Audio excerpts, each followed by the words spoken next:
So, welcome, small but perfectly formed group. We are going to be thinking about in-class engagement and using some tools to enable that effectively, and some of the pros and cons about these different in-class tools that we might use. So, you can see that we're a four-person team. So I'm Helen Barefoot, Deputy Director of the Learning and Teaching Innovation Centre. Guy, you can say something. I'm Guy. Guy's from Computer Science. Neil? I'm Neil from the School of Education. And I'm Kevin O'Connor. I'm an Educational Technologist with LTIC. So we're going to explore a number of different tools that you might use within your teaching, and particularly thinking about student engagement in class, really. So the first one we're going to look at is a very simple tool used for basic multiple choice questions. Would be your ideal use of this. It's called Kahoot. Now, let me play our Kahoot. So this is switching to our laptop. And you can immediately see just from the... are we going to switch to the laptop screen, please, James? Please. There we go. You can see immediately that this is quite a fun-looking site. It's quite lively, it's got lots of colour, very conveniently matches our conference colour theme, so that's nice. But we're going to play this classic version. So Kahoot is very, very simple. You put in kahoot.it, and then you add in this PIN number. What we haven't got is the music. The volume's on the laptop, so that The music's annoying. Oh, it's playing, it's just not coming through the speakers. There we go. It's a very annoying music.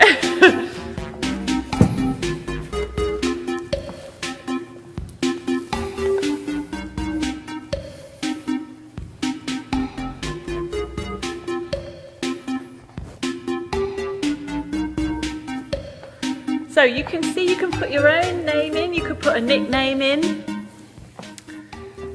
Very simple to join. They faded out our music.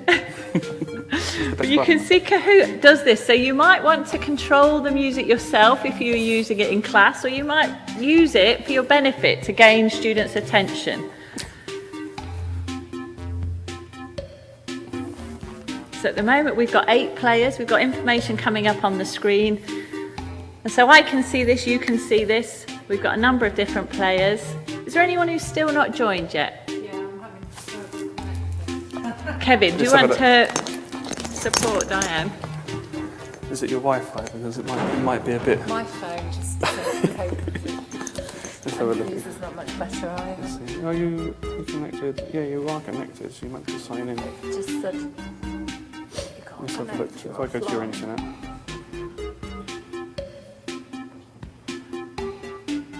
Content logger, okay, done all those. There we go, so... Are you in, Kevin? I think we're in. Let's just have a quick look. Can I have Kevin all of the time?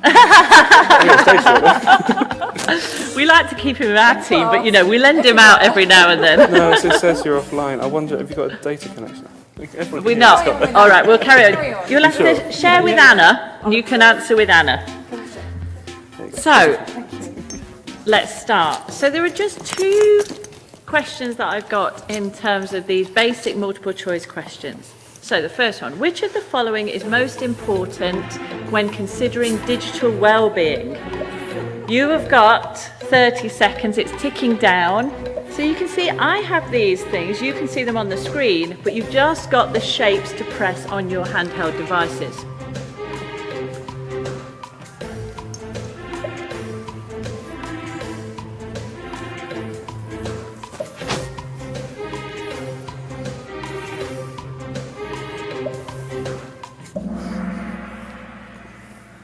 So I'd given this a correct answer. In terms of digital well-being, it's perhaps most important to ensure time away from devices, as Sarah spoke about this morning. So you can see we've got a little podium. We can see which is the correct answer. But one of the challenges with the Kahoot is that students have got to be able to read it off the screen and then look at their devices to choose which of the coloured blocks they're going to pick. They don't see the questions on their devices. So you need to make sure you've given students enough time to process that information and then come back to their devices. How many of you felt that time was a little pressure? Do you hear the change in the music as well? The music didn't help, did it? So puts a little bit of pressure on, but it's this kind of game effect within Kahoot. And also, what we see is a bit of a scoreboard, so Yes. we can add in some competition. Well done, Neil. So Neil scores the most points because he got the right answer, but also he was the quickest. So Kahoot gives us a measure of how speedily you respond to the questions as well. Okay, so now we've got the feel of it, we'll go on to question 2. I'm going to tell you there's only 20 seconds for this question. So be ready, be alert, see if we can beat Neil.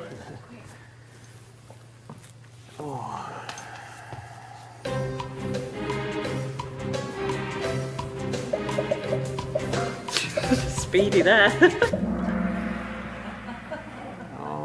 So it was actually 96% of 16 to 24-year-olds owned a smartphone in this survey that was taken in 2017. So when we think about our student body, the vast majority now do have a smartphone. So we could feel reasonably confident about doing some exercises in class using the phones. And where someone's doesn't work, we sit with someone whose does and shares in that way. So try not to let a technological issue prevent your pedagogic approach. We only had 20 seconds. That was probably not quite long enough for this type of question. You need to be able to have time to read the question fully. You'll note as well that when the question comes up, there was an image embedded. And that's my choice. I can put an image in, I could put a video in. So there are options when you set up your Kahoot quiz. So, Katerina, well done. Excellent. So you win that because you got both questions correct. Neil comes second because he was quick, but second question. First loser, somewhere. First loser. So we can just then see a little leaderboard as well. Now, there's one other game that I can show you within Kahoot. So it's really good for that very simple multiple choice question. We can also play what's called a jumble. So we should be able to go into our Kahoot game. Again, you'll have a new number because we're in a different type of game. So multiple choice question or jumble are set as different types of game within Kahoot.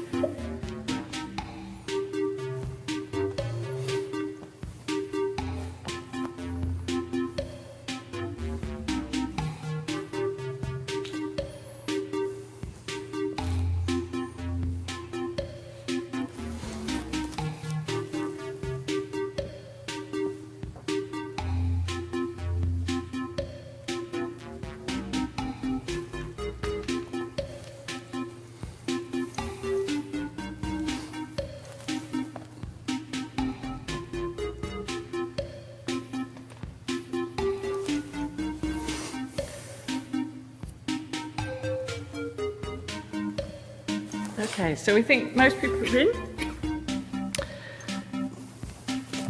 So this time you're going to be doing some matching. So in-class engagement is the title of my quiz. Put the following in the correct order to enable student learning.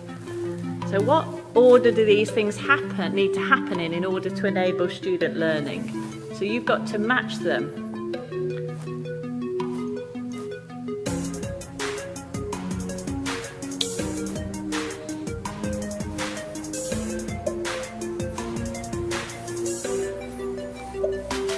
Seconds left.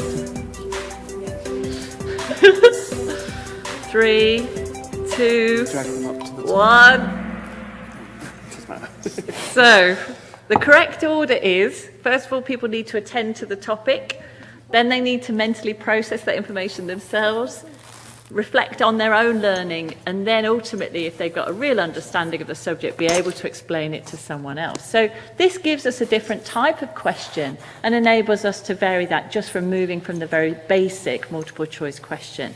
So this is quite new within Kahoot, but like I say, you have to have a separate Kahoot game.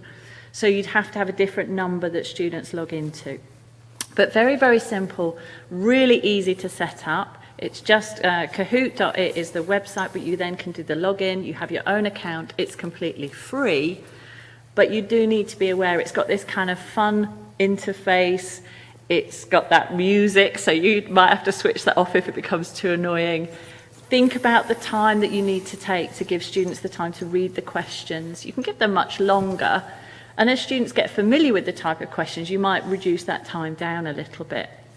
But this is Kahoot, so probably good for some quite quick checking of learning. Have students understood exactly what we've said? How are they doing on the topic we've just covered?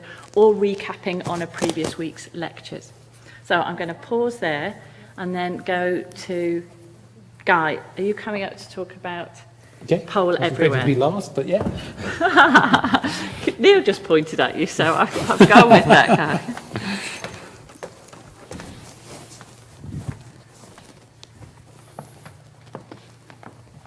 You need to log in to poll everywhere. I do. And I also need to bring up the slides, which are somewhere in here.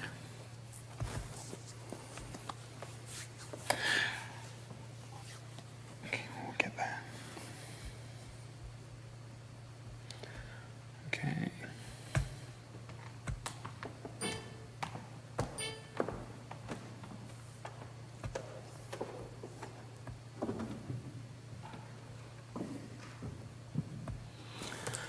Sorry about the delay. I'm clearly not as slick as Helen with this presentation.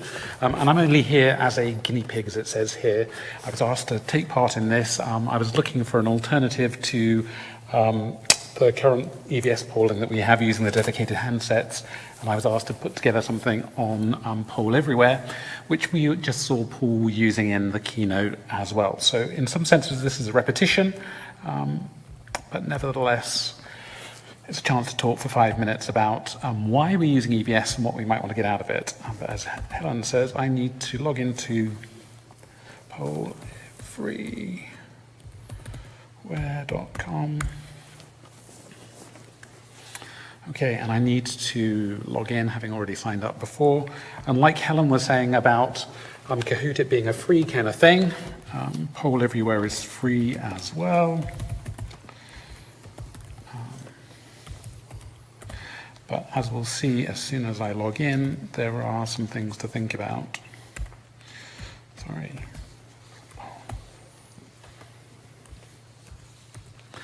For my digital capabilities, I need to actually remember all my passwords, but there we go. Okay, so I don't want to save the password. Okay, and I don't want to collect participant names either. So as it says across the bottom here, heads up, this account is limited to 40 responses per poll. Okay, so you might think that's fine if I'm just teaching small classes at whatever level. I'll squeeze, everybody into a session in Poll Everywhere.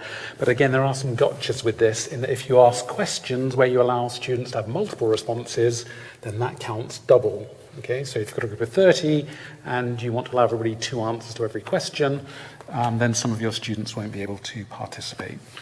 Okay, so this is the creation interface that you're kind of looking at here, and here are 4 questions that I put together as part of the conference. If I wanted to create a new question, I could easily do that, and there are a whole range of questions available here, whether it's a multiple choice, whether it's the word cloud that we saw in the keynote first thing this morning, some clickable images or ranking things. There's some things that I will go and show you and get you guys to participate in just a minute.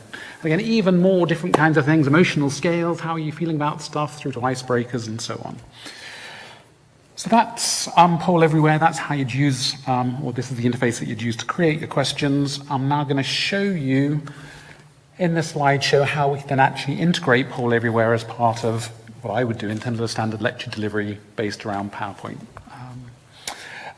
More importantly, though, for me, in terms of actually being asked to take part in this, was actually not the technology that I'm using, but what it is I'm trying to find out, what I want to engage my students actually with. And the other kind of questions, like what question do I ask, what format of question am I going to ask, how do I create the questions, what does it look like to people using it, those are things that come after me just thinking about what it is that I want to use the technology for. Okay? So focusing on the technology, this is what I want from some EVS or some polling technology, a basic range of questions, easy creation of polls, easy integration of the Q&A or the polling with lecture delivery and technology that I can rely on. And I'm hoping, okay, oh, Sorry, there's a bit of a delay here. There we go. And for my students, I want them to actually have something that's easy to engage with, assuming that they've got a charged mobile phone with them that's got some credit, or that they can connect to the Wi-Fi, or that they've got somebody that they can share with, okay? But that's my view of what I want from technology. So this is what I want you guys to, this shows how little I know this. Okay, I want to clear this, okay? What I want to know is from you guys, what would you want from EVS technology? So this is a simple multiple choice question, okay? So which one of these 4 options would you think is most important for you? As you can see up here at the top, there is a URL that you could go to, so polev.com and gsword976. Okay. I should leave that up there so you can look at it. I'm tempted to kind of tab off and then log myself in, so I can show you what it is in a browser. You can also do a text response, so you can send a text to join in as well, so it doesn't necessarily have to be on a smartphone, it could be on a plain old dumb phone. So there we go. So we've had 1 response so far. That's immediate as well. And again, as you logged in, it probably asked you for a name. We can have options in our questions as to whether or not we show names and we show responses. I haven't actually made any use of that as we go. We don't have here a poll kind of count, though I'm sure I could probably put that on a slide here somewhere. But with my couple of hours experience of putting this together, that's not something I've actually engaged with, but we'll get there. Okay. This is where I guess if I were using Turning Point, I'd put my little timer on, although normally I just stand in a lecture and I go 5, 4, 3, 2, 1, and then we end it because I'm a low-tech kind of person. Okay, so people are looking for easy integration. That seems to be the winner here. Interesting. Actually, technology I can rely on is something that probably be higher up the list for me, but anyway, that's something to think about. So, that'd be your answer. Do you want to... They're on my phone. Wi-Fi, Here you go. I'll tell you what, actually, I probably need to unlock it. Won't let me do anything. There you go. So have a go. Have fun. It's gone up since as well. Okay, so... Right. Okay, so that was the first question. So you guys have all been busy while I've just been handing out my phone. This question here is the same basic kind of options, okay, but this is a ranking question. It's a different type of question in the huge multitude of question types that we can actually ask.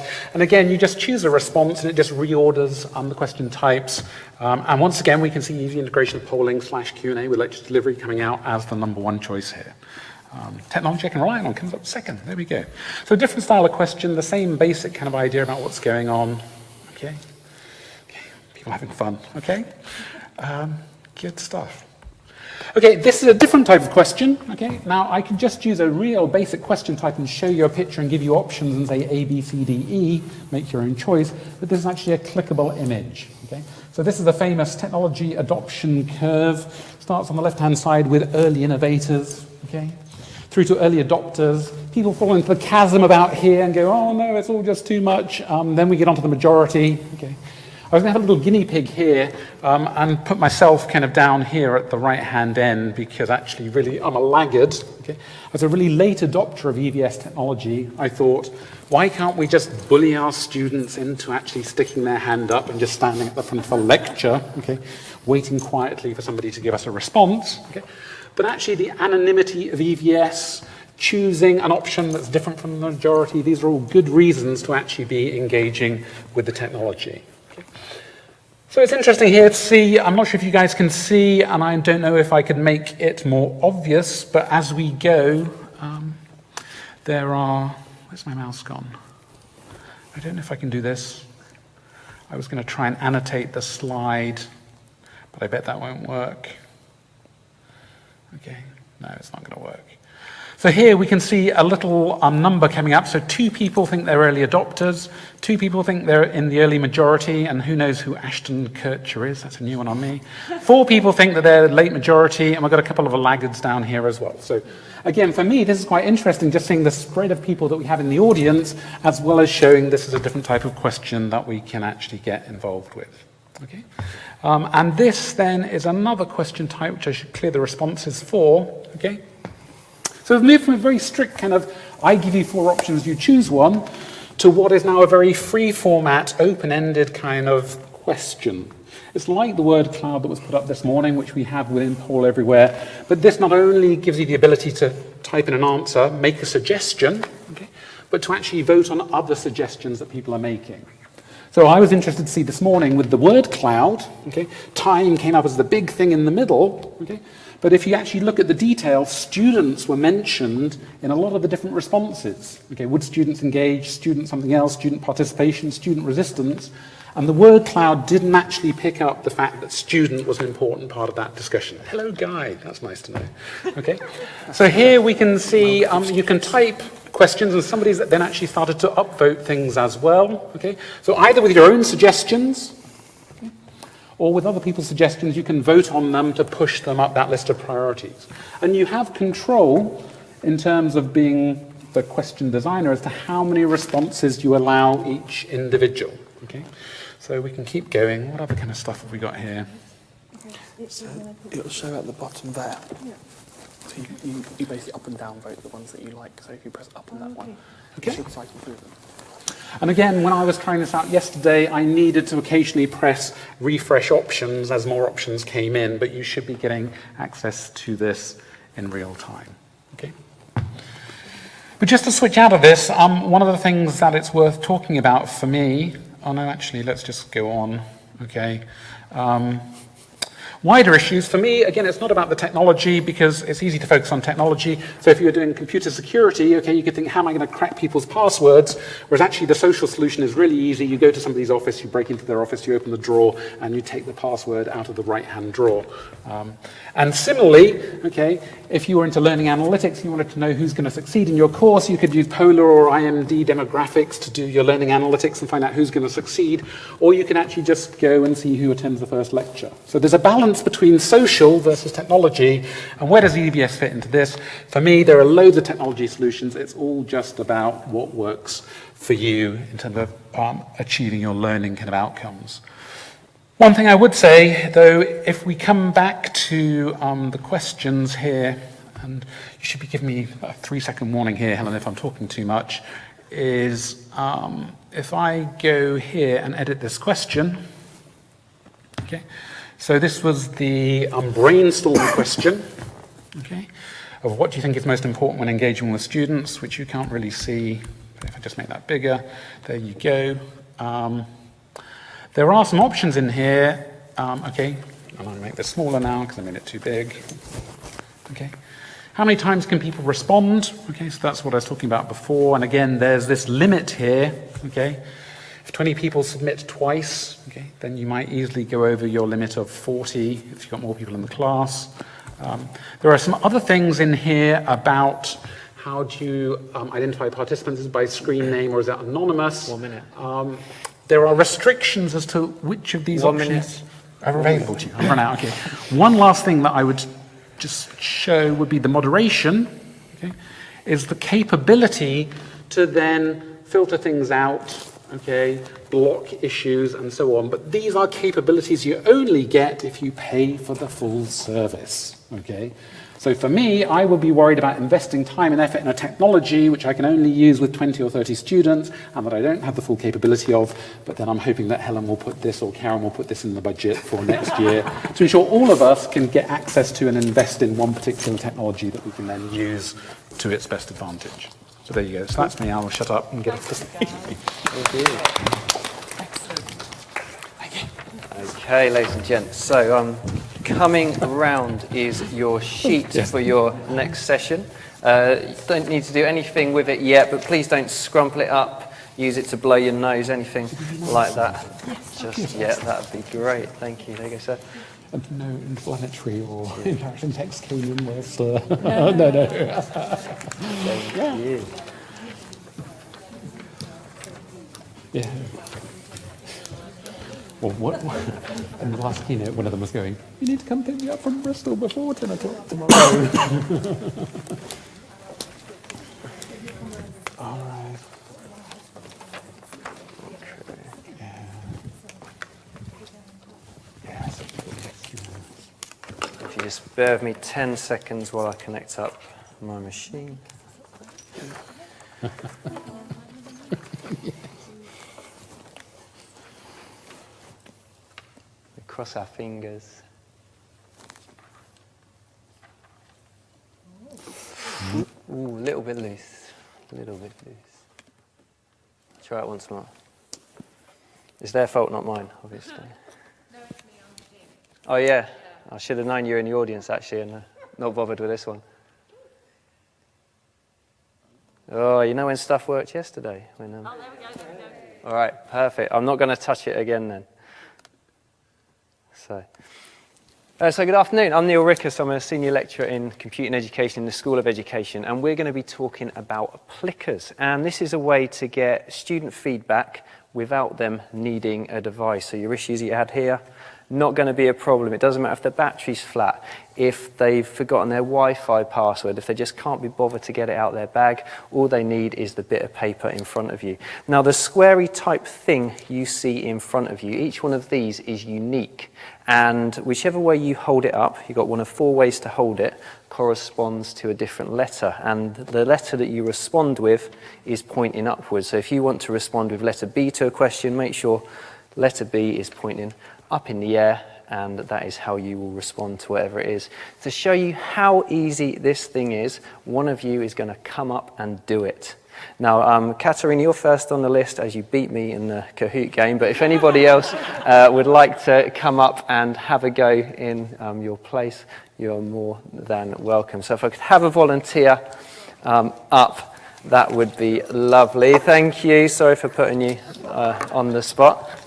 And I just need to pull this one over this way, and hopefully the other bit of technology will work. Now, there's 2 ways to use plickers. We can either create a question in advance, or we can do it on the fly, as we're going to do just here. And that means if I'm halfway through a session and suddenly I think, oh, I really don't think the students have got this, that worked well. Hopefully my mum's not going to text me during this pop-up or something like that. It means that you can quickly think, yeah, I'd need to put in a question here to see how they're going. So you may have the device. Think of a question, any question at all. It might be, how rubbish is Neil at Kahoots? It could be something related to a area that you study. What do you think of, how do you call this? Plickers. Plickers? Okay, so what do you think of plickers? do you think of plickers? And give me a few potential answers then. Fantastic. Fantastic. Nice. I will never use it again. Sucks. Never again. Yeah. Never again. I don't think there's a profanity filter, so sucks will be fine. Interesting. And interesting. Right. Perfect. Something different here. Okay, so Katerina's created a question. Now I'm going to press create and press scan. So Katerina, if you'd like to hold that up like that, and choosing one of those 4 options. So A was fantastic, B was never again, C was it sucks, and D was What was it? interesting. So choose your letter with that letter pointing upwards and hold it up nice and high, and then with the phone, Katerina, if you can scan around the room. Yeah. That's I will it. start from that side. Yep, all the way around like that. And Does the speed matter? Or? what you can see on the screen is the Plicker app is picking up all the responses as she scans the room. It's a little bit dark, so it's not getting all of them, but... Sorry, Helen, you're in the dark. This tab here. It's got quite a few. All right, yeah, got it. We've got 7. Yeah? Can I go back or just No, go that's back? absolutely fine. So now when I press the tick, it's got a lovely little graph up there which shows me how people overall responded and also how each individual responded. And you're numbered 1 through to 8 at the minute, but if I was with you for the whole academic year, I could assign that number to you, so I could track your progress over time, and I could also export that to Excel as well. Thank you very much. Now, I'm going to show you one more thing related to this, and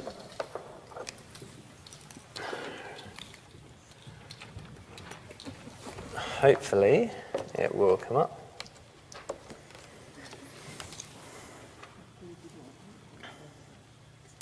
And I can also create questions in advance. So I've got one more ready here, which is who will win the World Cup? And I'm very much hoping that when I refresh this, that will come up. Select my question. Oh, and this is where my lovely live demo fails me. So what should be appearing on here now is that the question I've selected will pop up and you've got a few options, but it's not, but never mind. You get the idea. We're about 75% of the way there, but I've also got a library of questions on here that I've got all ready to fire off, and then away we go. I blame the Wi-Fi or something like that. Now, I particularly like this because each of your responses, I didn't have to show you that sort of response summary on the screen just then.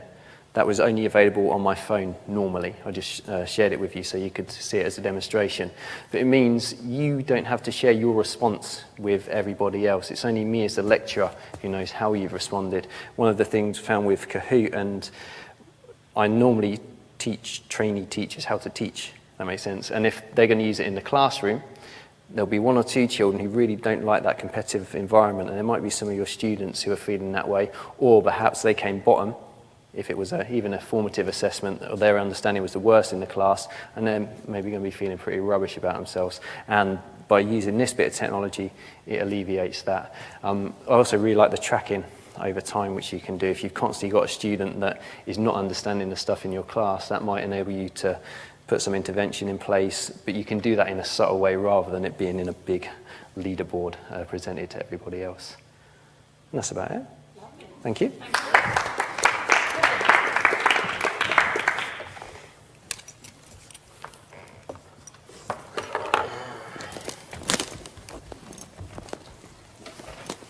All good? Yeah, you should. There you go. Kind of. Does that look a bit funny?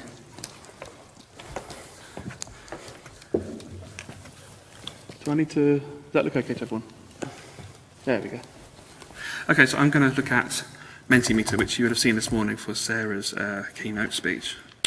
What am I doing? I've only got 6 minutes, but that's good because one of the main... Huh? One of the main pros is how quick and easy it is to use. Is it logged into you, Helen? I have to log out, yeah. I could just use your one. I'll log out. There we go. Mentimeter is free. There's a paid version, but the free version allows you to use 3 questions per presentation. If you need more than that, you can obviously just create a new presentation. I think there's also a limit on the amount of presentations you can have on your account.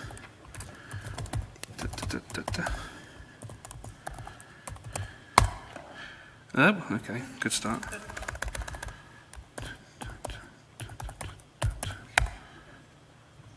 There we go, right. Go away. Okay, so this is your Mentimeter homepage. To create a new presentation, you click on New Presentation. In class engagement. Okay, and this is where you go to create your presentation, and obviously to show how relatively straightforward it is, I'm going to do one on the fly now, and then afterwards we'll go through it on your phones. So you've got your standard types of question, you've got your multiple choice question.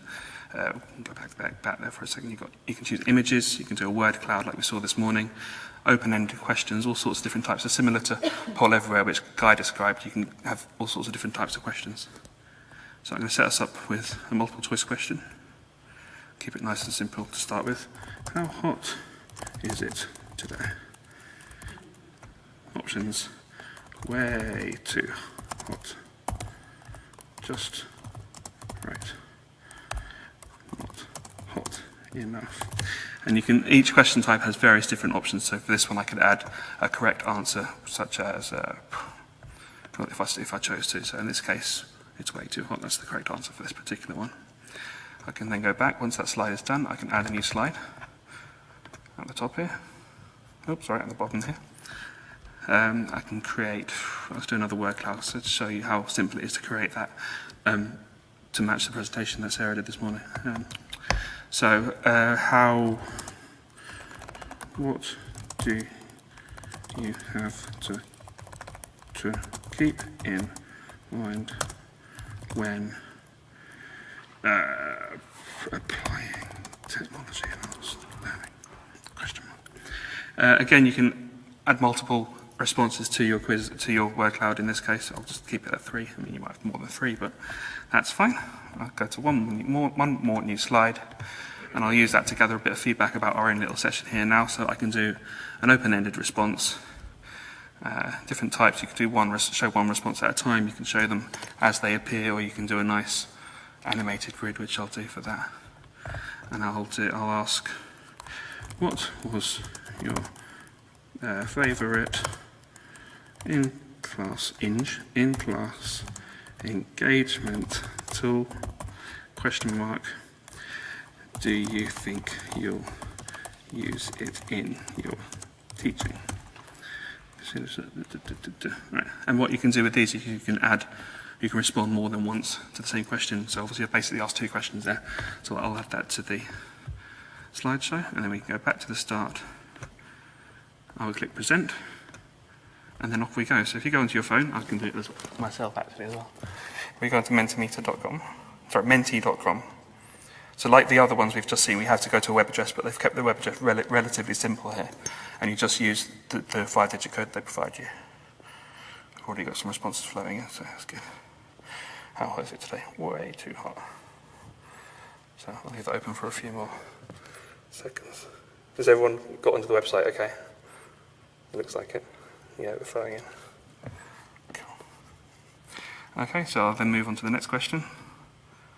Not hot enough. Who said that? You're mad. What do you have to keep in mind when applying technology enhanced learning? So again, you can add 2 or 3 different responses to this if you so choose. So, accessibility. Similar to a question that's already been asked this afternoon, but it does the job. Electricity bill.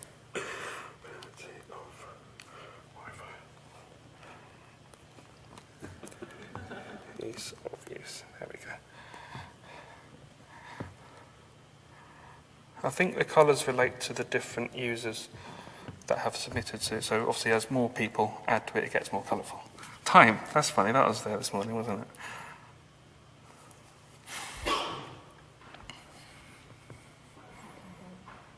Fun.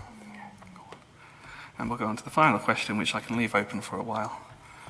What was your favourite in-class engagement tool, and do you think you can use it in your teaching? So I'll obviously say Mentimeter. And they will gradually appear on screen as we go. I've finished with about 90 seconds left, so I think if anyone wants to ask any questions, or we just leave it at that, Helen. What do you think? Let's type in a Blinkers. Yeah. Sure. Throw boxes at each other. Good that you don't have to run on Wi-Fi. Who said they'll try and use Menti? Someone said they'll try and use Menti.